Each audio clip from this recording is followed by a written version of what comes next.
My name is Sarah Jensen, but for years, I was just the backup plan. Not by my choice, but by the relentless, subtle emotional warfare waged by my own sister, Emily, and, to my unending shame, my own parents. I'm an architect. I design bridges not for a city or a corporation, but for the Department of Transportation. The stable, challenging, and pays well. I love the precision, the sheer, undeniable reality of the math and physics. It's the opposite of my sister's world. Emily is an artist, a painter specifically, and a perpetual starving artist. She's always chasing the big break, the gallery show that will change everything. She is charming, volatile, and possesses a boundless capacity to make her problems the most urgent, catastrophic events in the world. Our parents, bless their hearts, were utterly, helplessly consumed by her. Emily was the delicate, brilliant genius who needed every ounce of their emotional and financial energy. I was the dependable one, the one who didn't need the spotlight, the one who just succeeded quietly, the one they could take for granted. My husband, Ben, saw this dynamic clearly from day one. He's a pragmatic, quiet man, a research scientist, and my rock. We've been together for 15 years, married for 10. We live a comfortable, simple life in Seattle, similar to the narrator of the original story, valuing straightforwardness over drama. The shift started subtly a couple of years ago, right after Ben and I finally paid off the mortgage on our first home. A beautiful, mid-century place we'd painstakingly renovated ourselves. Emily, who was living rent-free in a loft our parents owned downtown, began pushing for a creative collaboration. She needed a large, open-plan studio space attached to her home for a new, immersive art project. A masterpiece, she called it. Her current loft, apparently, was too constrictive for her boundless vision. She'd gush over artisanal coffee, her eyes wide with manufactured desperation. A massive architectural statement. You design it, I'll paint it, we'll be famous. I told her no, not just once but multiple times. I was juggling 2 complex DOT projects, and I had no interest in an uncompensated side hustle for her drama-fueled dreams. The budget, I knew, would be an absolute fantasy, and the deadlines non-existent. I didn't mind helping her with advice or small favors, but this felt like a black hole of my time and resources. This is where my parents stepped in. They didn't approach it as a request.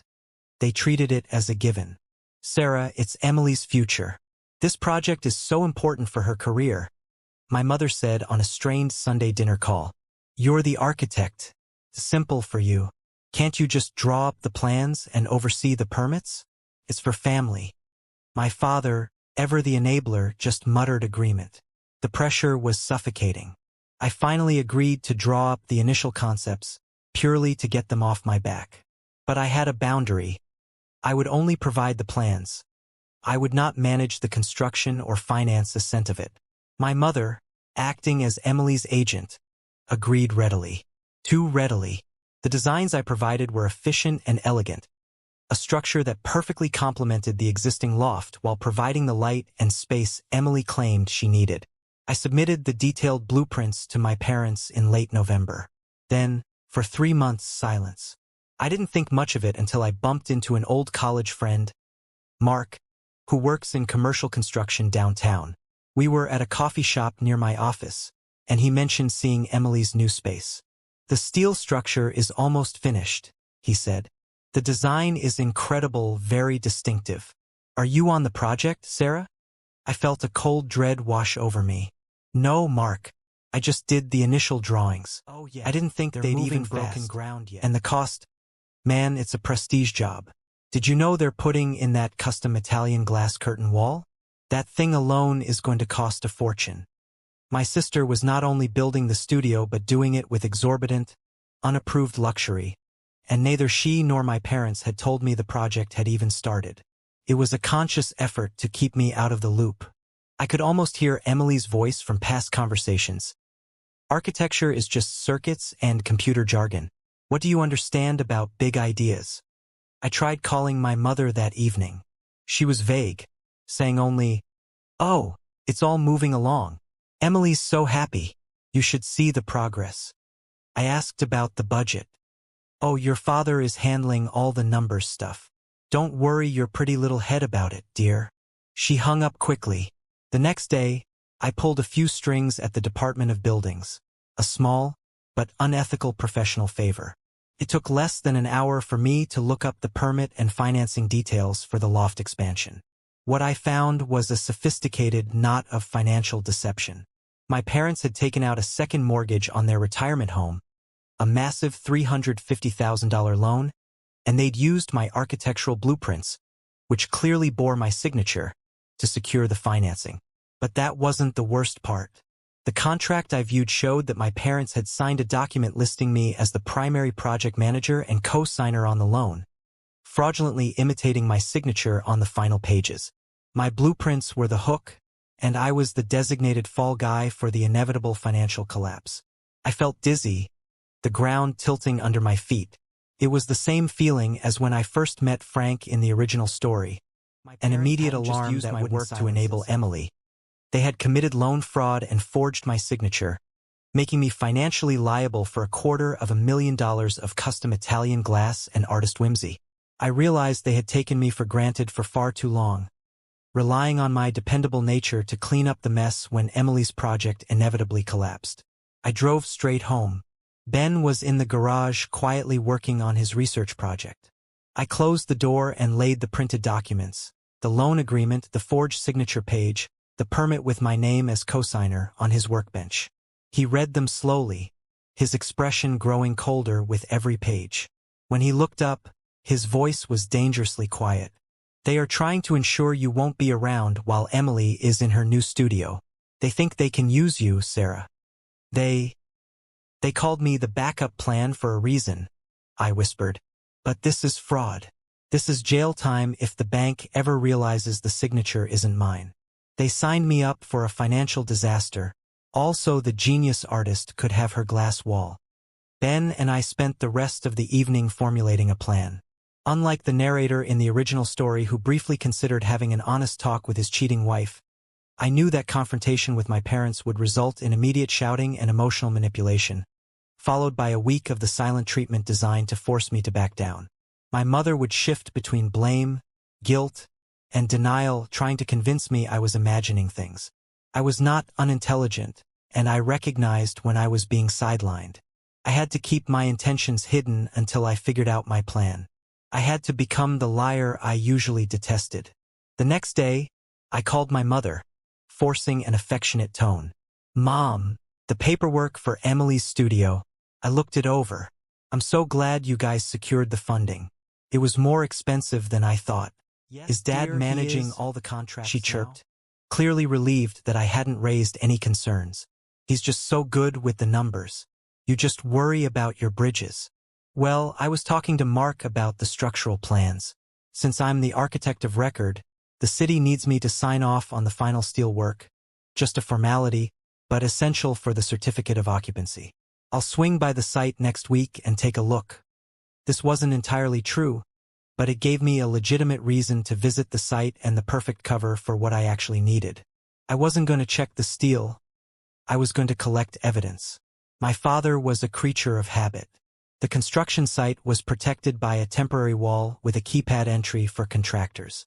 He always kept the keypad combination for the site office, a small trailer, written on a sticky note tucked inside his glove compartment. Since I'd been lending him my spare car recently for errands, I knew exactly where to look. The following Tuesday, I used a sick day. I drove to the site, found the temporary office trailer, and punched in the code. Inside, the construction files were neatly stacked. My father was meticulous about paper but hopelessly inept with digital security. The project manager's computer was sitting on the desk, logged in, presumably for quick access. Using a high-speed thumb drive Ben had prepared, I quickly downloaded everything.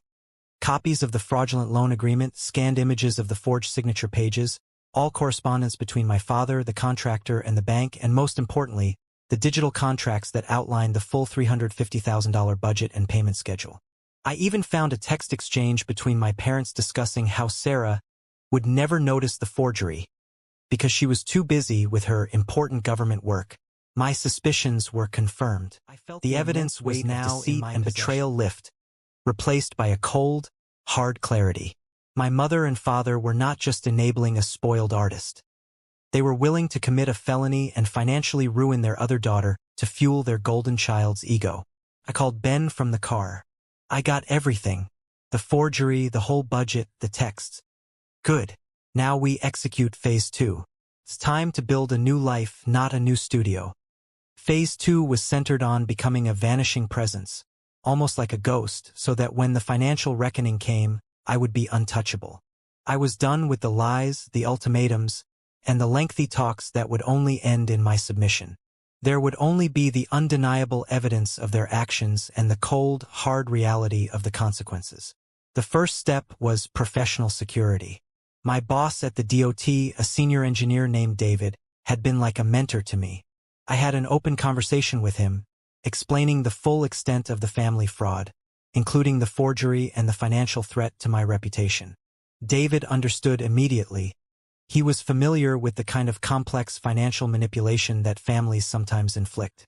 He arranged a transfer for me to our company's office in San Diego, California. It was a complete geographical pivot over 1,000 miles away from Seattle, but the work was similar, and the challenge was appealing. David also ensured that my security clearances were immediately reviewed and reissued in the new location, preventing my parents from using any institutional connection to track my movements. The next few weeks were a blur of coordinated, silent action. Ben and I focused on reinforcing a sharp specialist in financial fraud, who advised us to gather all the original evidence, secure our assets, and then initiate a civil claim against my parents only for the fraudulent co-signing, thereby insulating us from the inevitable failure of Emily's construction loan. As for financial matters, we swiftly transferred all joint accounts and investments into new, separate accounts under my husband's name, just until I was settled and the immediate risk of a civil suit against me was mitigated. Ben, whose job as a research scientist was fully remote, started the process of relocating his lab setup. We scheduled movers for a highly discreet, non-labeled cross-country move. We left behind only the things we knew my parents wouldn't care about. The old patio furniture, my mother's hideous porcelain doll collection she'd foisted on us, and a few outdated appliances. Everything precious to us. My antique drafting table, Ben's essential lab equipment, and my small, cherished collection of architectural models was meticulously packed and stored until we were ready to settle in San Diego. I made sure to reinforce the lie. My parents were completely consumed by Emily's construction drama and barely noticed my increasingly vague excuses. Mom, the final steel inspection is scheduled for the week you get your custom glass shipment, I texted. I might be out of town for a conference then. Will Dad be on site to sign off? Oh, yes, dear. Don't you worry about a thing. We've got it all handled, she replied instantly. I was intentionally giving them one last false sense of security. I would periodically text my mother, asking her how the design process was going, letting her believe I was still just the simple architect, clueless about their real schemes. Hearing their casual lies only strengthened my conviction that my actions treated the situation as a joke, confirming that I was on the right path. The day came for our departure. Ben and I stood in our empty living room. I sent a text to my mother. Just wanted to say I love you, Mom, and I'm so excited for Emily's big studio launch next month. It was the final, devastating, false declaration of trust. We drove our 2 cars, packed only with essentials, laptops, important documents, and Ben's complicated coffee brewing equipment, and headed south toward the I-5. Before I turned off the phone for good, I sent one last communication. Not to my mother, but to the email address of the construction loan officer at the bank that held the fraudulent mortgage. The email contained 4 things: a scanned copy of the loan agreement listing me as co-signer, a clear, high-resolution photo of my actual verified signature from my DOT employment file, a clear, high-resolution photo of the forged signature on the loan document, a short, professional note. Please be advised that the co-signer signature on this document is fraudulent and unauthorized. I am formally requesting an immediate hold and investigation into loan #350K, Emily001 for financial fraud. Then I powered off my phone. My father, with his meticulous paperwork but fatal digital blindness, would receive the bank's panic call the next morning. And by then, I would have disappeared without a trace. We spent the first few days of our journey focused on the road, crossing state lines, putting physical and emotional distance between us and the wreckage in Seattle. The silence from our phones was immense, a void where my mother's texts and Emily's dramatic updates usually resided. It felt like the weight of deceit, betrayal, and belittlement was finally lifted off my shoulders. Once we hit Northern California, I knew I had to break the silence with the two people I cared about most in the world. My childhood friend, Leo, who also happens to be a lawyer, and my beloved Aunt Clara, who lived in Portland, Oregon. I powered on my phone. As expected, it was filled with missed calls, emails, and texts. Most were from my mother, a frantic mix of denial and accusation. Initial messages. Tuesday, Sarah. What is this nonsense from the bank? Your father is so stressed. You know you agreed to help Emily. Later messages. Tuesday night. You cannot run from this. This is your responsibility. You are ruining Emily's masterpiece and your father's health. Wednesday morning. A text from Leo. Call me immediately. Your parents are spinning quite a story, and I need facts. I called Leo first. He didn't beat around the bush. They've been officially served, Sarah. The bank's legal department is panicking about the forgery, and your father is facing an internal investigation. They're trying to pin the forgery on you, claiming you misled them about the co-signing process. Did you send the evidence? I've shared the digital files, including the texts where they discuss you not noticing the forgery. Their narrative is crumbling, but the family pressure is going to be intense. I know. That's why I disappeared. I need them to face the consequences, not manipulate me into submission. Next, I called Aunt Clara. She was my mother's older sister, but she had seen the golden child, dynamic her entire life, and had always been my quiet champion. Sarah, I heard about the building project, she said, her voice heavy. Your mother called me, screaming, trying to locate you. She claims you've stolen the designs and ruined their retirement. I'm in California, Aunt Clara, and they forged my signature on a $350,000 loan. I have the evidence. I've given the bank and Leo everything. I'm filing a civil suit to clear my name and ensure they can never pull this stunt again. Sarah, I'm so proud of you. That took incredible strength. You've been taken for granted for too long. They assumed you'd be their safety net. I felt the familiar lump in my throat. I just needed distance. I needed to leave the pain of rejection and betrayal behind. You did the right thing, she reassured me. I learned that Emily, the genius artist, was not handling the collapse well. The construction had stopped, the custom Italian glass was sitting in a warehouse, and the contractors were demanding payment. Emily was resorting to extreme drama, claiming I was holding her art hostage with my micro-thingamajigs and computer jargon, echoing the sentiments of the cheating wife in the original story. I finally arrived in San Diego, settling into a simple yet comfortable two-bedroom apartment near the waterfront. My focus shifted immediately to my new job and my new life. Ben arrived 2 days later, and we started building our own little island of stability. A few weeks later, I called my mother back. The conversation was far from satisfying, swinging wildly between blame, guilt, and denial. You were suffocating me with your logic. I needed Dad's emotional support for Emily's project. She cried. Frankly, Sarah, it's your fault because you worked too much and weren't supportive enough of your sister's dreams. I let her finish. When she finally fell silent, I laid out the truth in a straightforward manner. You conspired with Dad to commit loan fraud. You forged my name on a $250,000 document. You betrayed my trust and your fiduciary responsibility to me. I no longer care about the whys. I only care about the consequences. I hung up. She was still crying and pleading her case. I was done with her. There was no turning back. Life in San Diego proved to be everything I needed. Sunshine, challenging work, and, most importantly, space. I embraced the new routine, but it hasn't turned out that way. Ben and I found a vibrant community of engineers and scientists. We even found a small sailboat to keep docked in the harbor. a fitting replacement for the constant drama that had once defined my family life. The legal process was methodical.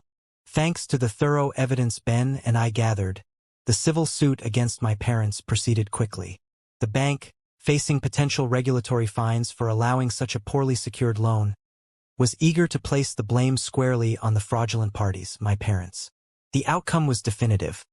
My parents had to acknowledge the forgery in court, effectively voiding my co-signer status. The $350,000 loan was restructured entirely under their names. To repay a fraction of the debt and the legal fees, they were forced to sell the downtown loft that housed Emily's half-finished, extravagant studio. Emily lost her masterpiece studio. The Italian glass wall was repossessed, and her career aspirations were grounded by the reality of her parents' financial ruin. My parents, who had risked their retirement for her selfish pursuits, were left with the massive debt and a stark realization that their dependable daughter was gone. The most satisfying dose of karma came not from the courts, but from the art world itself. Emily had always been obsessed with her artistic image, and the collapse of the studio became a public embarrassment in the local art circles. Her volatility, once mistaken for genius, was now just seen as instability. The grand masterpiece she hoped for never materialized. I was not concerned about them. They wouldn't be my concern any longer. My relationship with my Aunt Clara grew stronger. She visited us in San Diego, excited to see me thriving. She kept me minimally updated on the Seattle drama, often ending her stories with a mix of pity for everything, she sighed. But they know deep down they brought this on themselves. They chose the artist's fragile ego over the architect's foundation.